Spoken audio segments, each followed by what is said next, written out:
Hey guys, welcome back here. We are here with, of course, Ban Talk. So, next week, it's B&R Day, like 30th, I think it's Monday, right? So we do know there is a Pauper update, there will be a Pauper update, and the reason for that is because the previous one, which was on, looking at this, was it March 31st. And this was when they banned Basque and Brood Scale, Deadly Dispute, Kuldotha Rebirth, and they unbanned, doing trial unbans, High Tide and Prophetic Prism.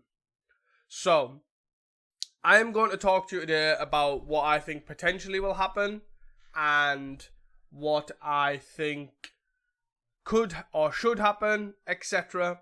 So, it's going to be quite quick, hopefully, but you all know how I can love to ramble. So, let's start with the easy one first, right? So let's dive into Prophetic Prism. So this card obviously will get updated in the trial and bans because it has to. Like obviously they said they would announce it in the next B&R. They basically said if Flicker or Controltron resurges with a little without taking a firm top seat, that's great. If Affinity play a couple of these, that's fine. If it shows up in other decks, that is okay. However, if it boosts Tron and Affinity to undesirable strength levels as two of the best decks or homogenizes the format by putting both similar cards in one deck, then we'll send it back to the ban list. I think the unban of Prophetic Prism has been a real success. Don't get me wrong, Flickertron is now viable, which is, for me personally, a miserable experience, but I'm glad that it exists for other people who love to play that deck. Right? It's a great card. They play this along with Energy Refractor. They have easier ways to cast cards in multiple colours, all that sort of stuff. And it's fine. It's not breaking the format. It's there occasionally. You know, All Eyes on Me are playing it. You know, Campo's playing it, etc. All that sort of stuff. And it's all great. Right? It's really great that that exists. Affinity, I've seen it in one copy as a one-of in Affinity. But then Affinity is also not really here anymore, right? It's like there and exists, but it's not like big massive meta share anymore. That might be different to your local events or your paper events or whatever, but generally it's not really here online, and you don't really see it. You see it every, like if I was to play 3 leagues, I'd maybe see it once, which I think is fine. Like Prism's been a general success. I've played it in Synth and it works. Like Mardu Synth obviously helps fix the mana, does what all the other stuff does. Great. Card has been a real success. Probably nobody's surprise as well, right? Prism has existed and it's been out of power level for a long time, and the ban of Prism was already questionable enough, but here we are that it obviously exists. Done really well, great unban, great use of the trial and bans, perfect. The next one, which I think is the most important one, right? High Tide. High Tide, I personally believe I would either do 2 things. 1, not touch it.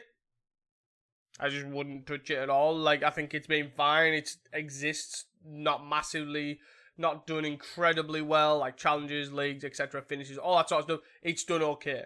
It's not done like something incredibly, it's not like it's the best deck, everybody's playing it, the format is broken, yada, yada, yada, that's it. You know, they haven't had to early ban it, for example.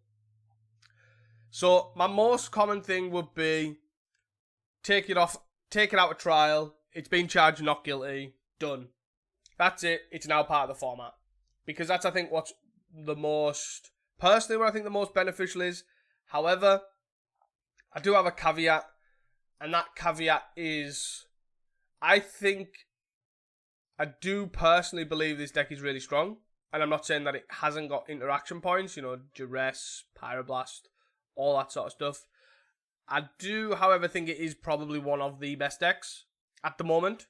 But I think it is definitely hindered at the moment because it is, not only is it a new archetype, so it is really literally is brand new. Like, we don't really have this type of magic in Pauper.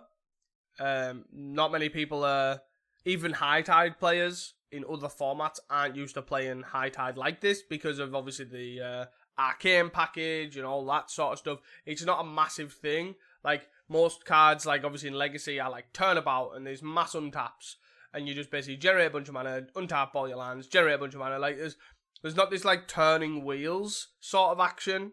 But I think what that is done, it is basically a really high ceiling of a deck. It is incredibly difficult to play well. Even if you are a proficient pilot with this deck, it's still incredibly hard to play this deck really well. And that is okay, obviously. That is irrelevant to the cause. Like, it's fine for that to exist. My only concern is that there is a potential that this card or this deck is the best deck in the format. And that it's just not there yet. It's that hard to play, and people haven't got used to playing it or playing around it as much, etc. Like, it's easier to understand how to interact with it than it is to play it. So I feel like that side of things is probably the reason why it's not done so well, and I'm not surprised if this deck became the best deck, like, 8 months' time. And I'm fine with that. I'm okay with that. But I feel like at that point, you just do what I already said. Not guilty, off trial, bang, it's in the format. If it does become a problem again, sure, ban it again. That's fine. Like, nobody's gonna, like, think twice, like, at all. It's a difficult deck to play. It's a difficult, it's new to Pauper in the sense that it's never really been played. I think it's probably just one of the things. My only, and this, the reason I say this is because it comes from this snippet, right? This is a snippet from the article, which basically says, if it breaks through, enables one of the most 3 successful decks in the metagame, however, will likely ban High Tide again at the end of the trial. Having a kill from hand combo at one of the best 3 decks can be frustrating. Not every colour can interact with that. And that is true, right? I do believe most colours have some form of interaction, regardless how little it is. From anywhere between Standard Bearer to Land Destruction to Hand Disruption to Counter Magic, etc. Like red and blue have counter interaction plus speed for some decks, etc. Like Terror and Red. But I think I am fine with this existing in the form. I have no issue with that. Like, I do think, you're going to get variants play, all that sort of stuff. Like, do they turn 2, turn 3, depending on how many high tides you see, blah, blah, blah. And I think that's okay. Like, that's fine. But if it is one of the best decks, it can be frustrating. And I do think that it can be. So, I would hope that they leave it, because I don't think it's one of the best decks. But I also am indifferent on if they do decide to ban it right now, but that's my personal opinion, because I don't play this deck, and I never will play this deck, because these are not my style of decks. But there are people who love this style of deck and people who love this type of player. So why take that away when it's not doing any harm just yet? But I wouldn't keep it on trial. I'd definitely just have it in the format and just keep reassessing it. Is probably where I would be. And I don't know if it would get better. It might not get better. Maybe this is the ceiling. Maybe the ceiling is where it's at and it's just a fine place in the metagame. And that's okay. So, I personally wouldn't unban it. I wouldn't ban it. Sorry. But I think I wouldn't be surprised if they did on a conservative point of view. But if they were going to do it on a conservative point of view, a play pattern point of view, all that sort of stuff, just keep it unbanned, with the caveat they will assess it more regularly because of the nature of the card. And that leads to the trial and bans, right? That's fair. And I think that's a fair assessment of them. I don't think... One thing that I definitely would like, and I don't have any suggestions of what it would be, is I would definitely like to see more. And I don't know if this is the time to do it, right? Just before Pauper Ban. But I would like to see potentially after Pauper Ban, like almost immediately after, because they don't want to affect one of the biggest tournaments that they have. And not only that, it's the biggest Pauper Ban. So you don't want that to happen.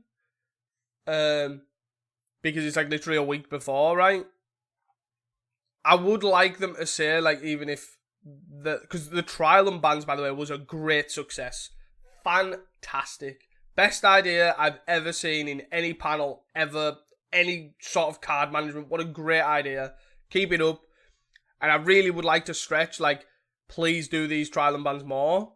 I would like to see it after Geddon, right? Like, potentially even before Edges of Eternity. So you at least assess it before it comes out. But I don't know if they will.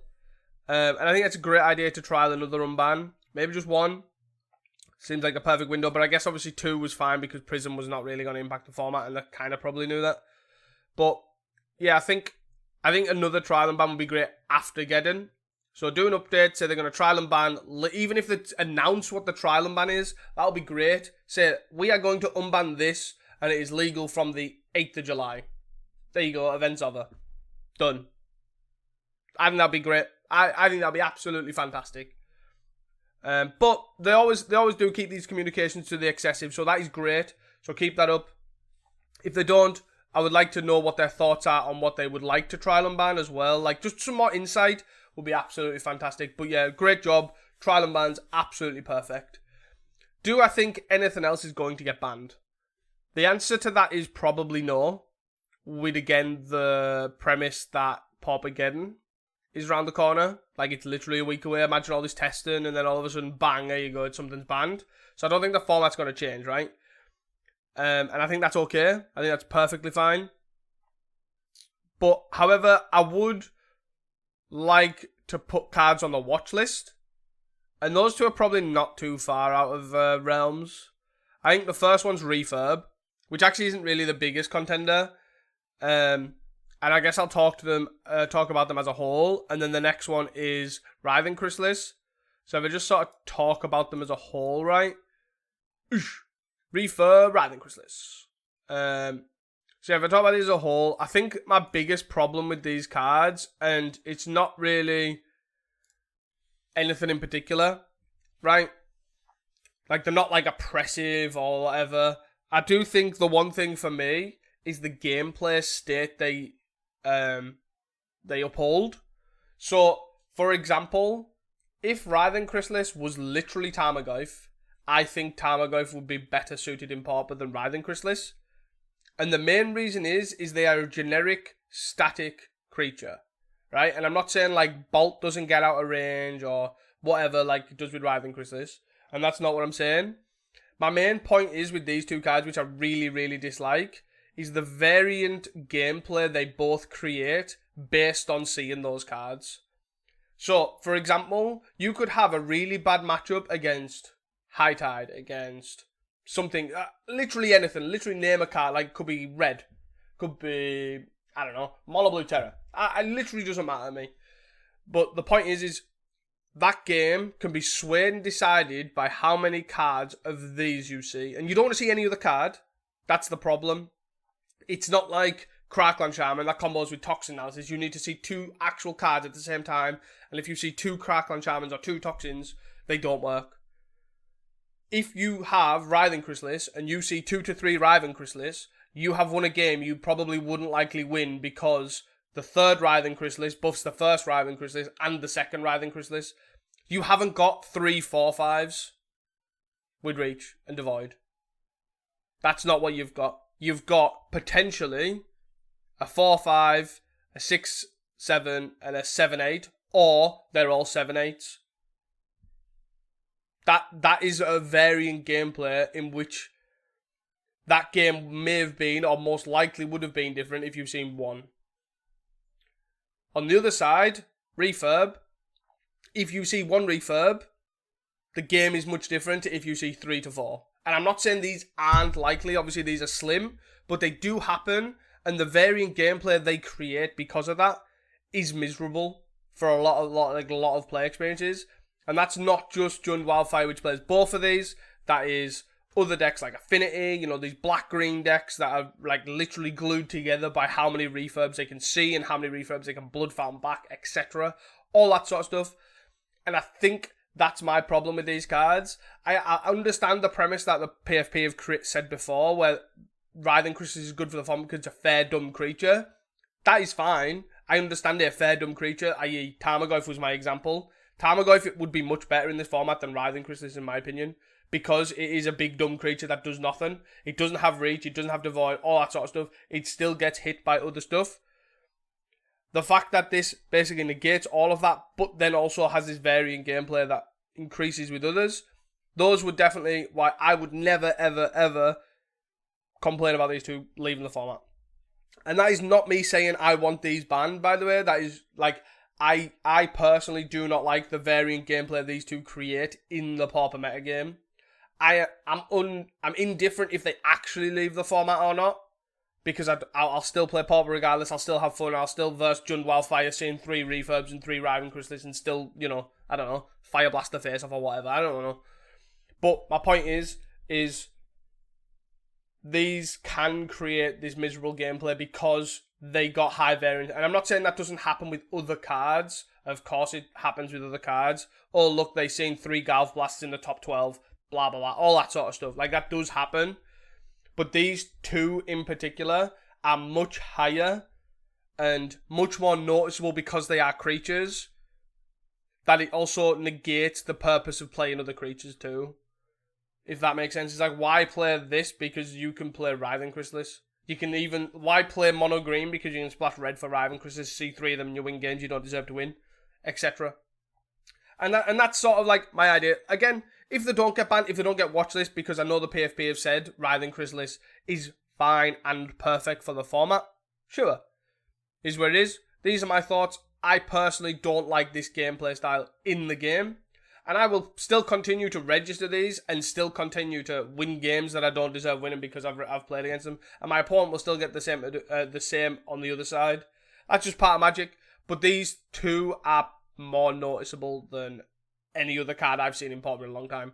You do get it, like, even to an extent of, like, Affinity, Terror, etc. They still have games where they go, oh, look, here's 3 Mer Enforcers, here's 3 Terrors. It happens, don't get me wrong. But if your strategy is Crackland Toxin, like, that sort of thing, or if they are whatever, like, if your answer is Mind Collapse, if it's -5/-5, if it's, do you know what I mean? If it's all that sort of stuff, it still answers that card. Like, if it's 3 cast downs, sure, like, you know what I mean? You're gonna get Riving Chrysalis for it, all 3, all that sort of stuff. The answer is still the same, but the power and toughness is not. Like, red decks, for example, would be, I am going to attack, you're going to block, we just spawn, then you're gonna block, we just spawn, then you're gonna block with this, and then I bolt it, or Galv Blast it, or whatever. Like, that is an answer. If that happened for all 3, great. But it doesn't. If you go Riving Chrysalis, right, okay, my answer to attack, lose 1 guy, bolt it is out the question because now it's a 6/7 because you've played 2 more. That's where that's where I get iffy on it, for sure. But that is it. That is my only change. Don't get me wrong, I would still go off and suggest, change the Kuldotha to Bushwhacker personally.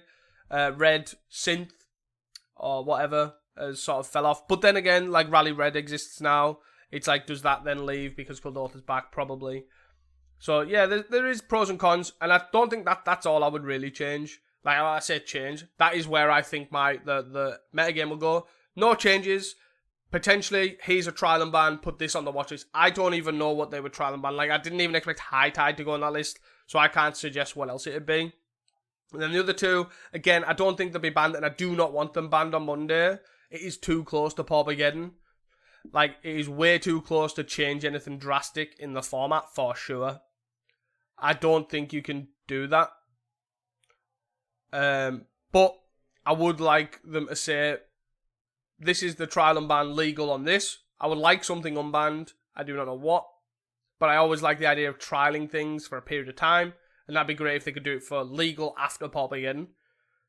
The next thing is, I would like them on the watch list, the Writhing Chrysalis refurb, because of the gameplay they create. But if they don't, I'm not going to lose sleep over it. I'm still going to play Pauper, and Pauper's in a great place right now. Most decks are viable. Final Fantasy has impacted the format, etc. It is a great place. Great time to obviously play Pauper, and I really recommend playing it if you have not. You can also try it on Magic Online by downloading mtg.com and download Magic Online today. And that is enough, guys. Do not forget to like and subscribe, of course. And I will see you guys in the next video. Peace!